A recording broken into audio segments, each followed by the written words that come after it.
Nakakapag-upload naman po siya ng 3 isang araw at meron siyang 93 upload within 30 days time. Umabot ng 24,230,951. Yung iba ho sa kanila, mahigit 20 million ho. Nasa 24 ho yung nangunguna sa ngayon. So, ang laki po nun, mga kabayan po natin.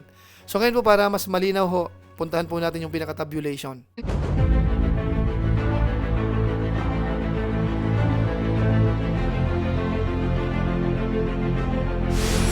Ayun, shoutout guys, muli po, welcome to my YouTube channel. Ito po si Kuya July, ang inyong katugang, ang inyong kalingap na muling buwabati po sa inyo ng magandang araw, magandang gabi.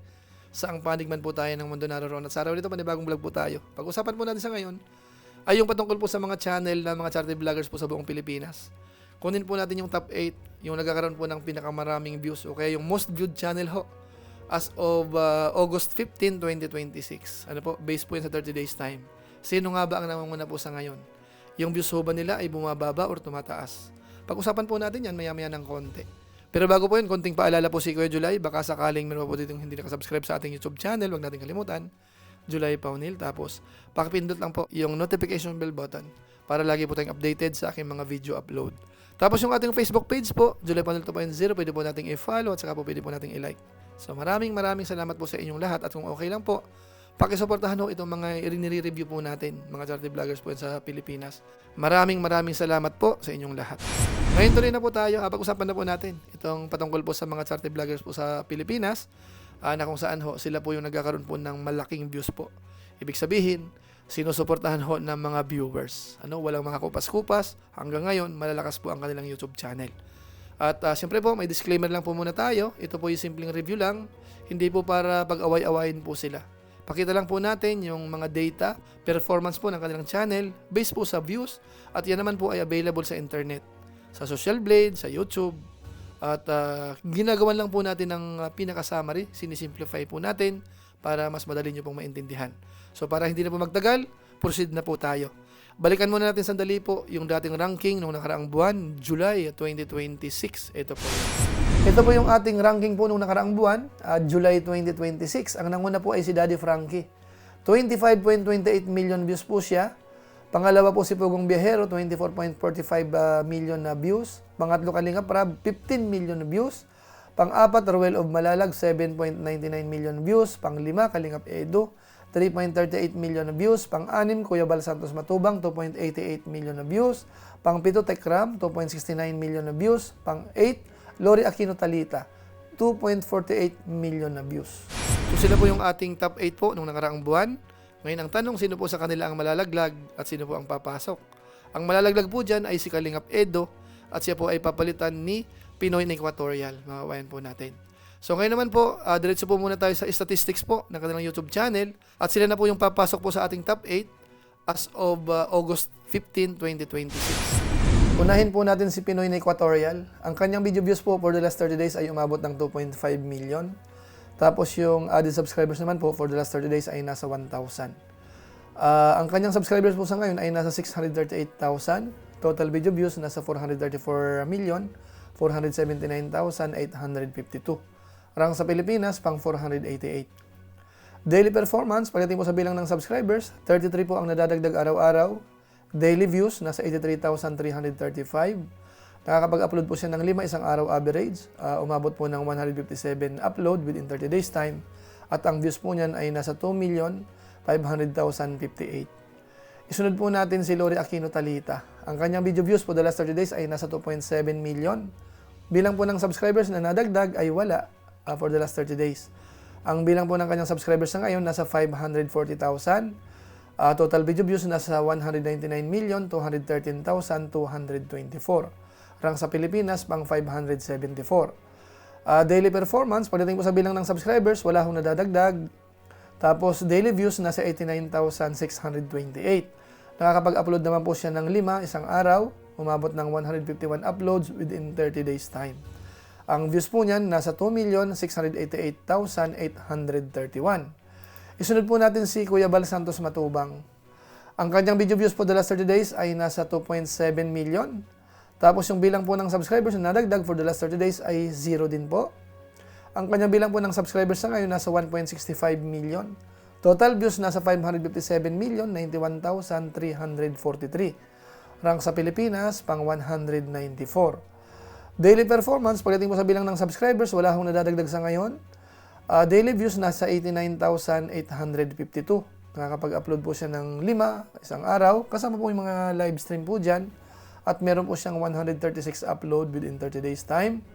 Ang views po niyan ay nasa 2,695,550. Isunod po natin si Tekram. Ang kanyang video views for the last 30 days ay nasa 3.3 million. Yung added subscribers, so ganun din, 3 na po sila. Wala akong nadadagdag sa subscribers so, for the last 30 days. Pero ang kanyang pong bilang ng subscribers, nasa 2.72 million. Video views naman total, 922,264,467. Rank sa Pilipinas, pang 116. Daily views, pagdating po sa bilang ng subscribers, wala ho sa ngayon. Pero yung daily views, meron siyang 111,480. Nakakapag-upload po siya ng 2 isang araw. At meron siyang 71 upload within 30 days time. Umabot ng 3,344,399. Isunod po natin si Ruel of Malalag.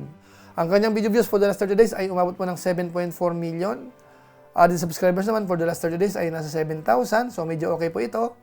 Tapos yung bilang po ng subscribers sa ngayon, 605,000.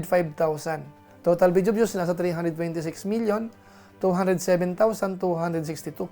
Rank sa Pilipinas, pang 518. Daily performance, pagdating po sa bilang ng subscribers, meron po siyang 233 na dadagdag po araw-araw. Daily views nasa 247,424. Nakakapag-upload naman po siya ng 4 isang araw kasama yung live stream. Tapos meron siyang 119 upload within 30 days time. Umabot ng 7,422,727. Isunod po natin si Kalinga Prab. Ang kanyang video views for the last 30 days ay umabot po ng 12 million. Tapos yung added subscribers naman for the last 30 days ay nasa 10,000. So malaki rin po ito. Ang kanyang bilang po ng subscribers sa ngayon, 3.72 million.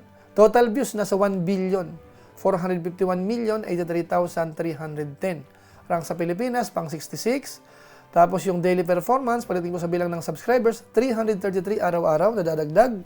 Daily views, 402,493. Pero isa lang po ang kanyang upload isang araw. Nagkaroon po siya ng 30 upload within 30 days time. Umabot ng 12,074,798. Isunod po natin si Pugong Biyahero. Ang kanyang video views for the last 30 days ay nasa 22 million. Added subscribers for the last 30 days ay nasa 20,000. So maganda rin po ito. Bilang po ng subscribers ni Pugong Biyahero ay nasa 4.22 million. Total views nasa 1,556,790,904. Rank sa Pilipinas, pang 55. Daily performance, pagdating po sa bilang ng subscribers, meron po siyang 667 araw-araw. Daily views, nasa 743,467. Ganun din po, isang upload lang po sa isang araw. Meron siyang 31 upload within 30 days time, umabot ng 22,304,010. Ayan, isunod po natin si Daddy Frankie. Ang kanyang video views for the last 30 days ay umabot po ng 24 million. Added subscribers naman for the last 30 days ay nasa 20,000. Maganda rin po ito. Bilang po ng kanyang subscribers sa ngayon, nasa 1.66 million. Total views, nasa 532,761,315. Rank sa Pilipinas, pang 193. Daily performance, pagdating po sa bilang ng subscribers, meron po siyang 667 araw-araw. Daily views, nasa 807,698. Nakakapag-upload naman po siya ng 3 isang araw at meron siyang 93 upload within 30 days time. Umabot ng 24,230,951. So yun po mga kabayan po natin, yun po yung statistics ng kanilang YouTube channel at kitang-kita po natin, malakas pa rin po yung iba ho sa kanila, mahigit 20 million ho. Nasa 24 ho yung nangunguna sa ngayon. So ang laki po nun mga kabayan po natin. So ngayon po para mas malinaw ho, puntahan po natin yung pinaka-tabulation. Ito naman po yun. Ito na po yung ating pinaka-ranking ho, pinaka-tabulation po natin as of August 15, 2026. Ito po ay based po sa 30 days time. So sa ngayon po, ang nangunguna ay si Daddy Frankie pa rin po. Meron po siyang 24 million na views. At ang pangalawa, Pugong Biyahero, 22 million na views. Pangatlo, Kalinga Prab, 12 million na views. Pang-apat, Ruel of Malalag, 7.4 million na views. Pang-lima, Tekram, 3.3 million na views. Pang-anim, Kuya Bal Santos Matubang, 2.7 million na views. Pang-pito ho, Lori Aquino Talita, 2.7 million views. At pang-walo, Pinoy Equatorial, 2.5 million views. So pagdating naman po sa bilang po ng kanilang upload, ito po yon. Si Daddy Frankie ho, nag-average po siya ng 3 isang araw. Meron po siyang 93 upload within 30 days time. Si Pugong Biyahero naman ho, isa-isa lang po sa isang araw. Meron po siyang 31 upload within 30 days time. Tapos si Kalingap Rab, ganun din, isang upload lang din po. 30 upload po siya within 30 days time. Si Ruel of Malalag ho, nakakapag-upload po siya ng 4. Nakapag-upload po siya ng 119 within 30 days time. Panglima po si Tekram, nakakapag-upload po siya ng 2 at nagkaroon po siya ng 71 upload within 30 days time. Kuya Bal Santos Matubang, meron po siyang 5 isang araw at nakapag-upload po siya ng 136 for the last 30 days. Tapos pang pito natin, Lori Aquino Talita, ganun din po siya, nakakapag-upload po ng 5. 151 upload naman po siya within 30 days time. Tapos yung pang-8 natin, Pinoy Equatorial, nakakapag-upload din po ng 5. Meron siyang 157 upload within 30 days time. Ang pinakamarami po ay si Pinoy Equatorial, 157. Pero sa average po, 3 po sila na 5 ho ang kanilang upload kasama yung live stream. Tapos ang kasunod, si Ruel of Malalag, 4. Tapos Daddy Frankie, 3. Tapos ho, 2 ho dito, si Pugong Biyahero at si Kalingap Rab, dig-isa lang po sa isang araw. Yung rank naman po nila nung nakaraang buwan ho, si Daddy Frankie ho, rank 1 ngayon, dati po rank 1 din po siya. Pugong Biyahero, dating rank 2, ngayon po ay rank 2 pa rin. Kalingap Rab, dating rank 3, ngayon po ay rank 3 pa rin. Ruel of Malalag, dating rank 4, ngayon po ay rank 4 pa rin. Tekram, dating rank 7, umakyat po sa rank 5. Bal Santos Matubang, dating rank 6, rank 6 pa rin po siya. Same rank po siya. Tapos rank 7 natin, Lori Aquino Talita, dating rank 8, ngayon po ay rank 7. Pang-8, Pinoy Equatorial, dating, ano po ito, bagong pasok po kasi nawala po siya nung nakaraang buwan. So ngayon po ay rank 8. Ano po? So ito po yung ating pinakasummary ho. Kung i-extend po natin sa bandang baba, ang nasa rank 9 po natin ay si Wildlife PH, 2.3 million views, at saka si Marcos TV Channel, pang 10, 2 million views. So ito po yung ating pinaka-tabulation, pinaka-ranking ho. So yun mga kababayan po natin, yun po yung ating pinaka-ranking po sa ngayon, yung ating top 8 most viewed channel sa hanay po ng mga charity vloggers po sa buong Pilipinas. Pinakita ko po sa inyo yung pinaka-views ho, ano. Yun po yung pinaka-highlight, tapos yung ilang mga data, yung bilang ng kanilang na-upload, tapos yung dating rank po nila, umaabante ho ba o kaya nare-retain, malinaw po yung pinakita ko po sa inyo.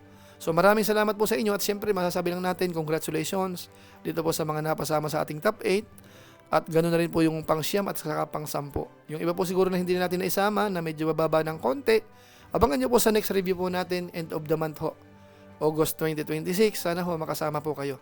So sa mga supporters naman, maraming salamat po sa inyo at ito pong mga tinutulungan nyo po, pinapanood nyo, kitang-kita nyo po yung result. Ano ho? Top 8 po yan. So maraming salamat din po sa inyo. At sana wag kayong magsawa ho na suportahan din po sila kasi nakakatulong po sila sa Pilipinas. Lalo na po dun sa mga hindi naman po masyadong naabot ng ahensya po ng ating gobyerno. Maliit na tulong po galing sa kanila. Ramdam po yan ng mga natutulungan. So maraming salamat po sa inyo. Kung inyo po itong nagustuhan naman po, baka pwede naman pong pakishare. So muli ito po si Kuya July, ang inyong katugang, ang inyong kalingap na pansamantalang nagpapaalam po muna. Kita-kita ulit tayo sa mga susunod ko pang vlog. Maraming salamat sa inyong walang sawang pagsuporta po sa ating YouTube channel. Pagpalain nawa kayo ng Diyos, mabuhay tayong lahat. God bless. Bye-bye.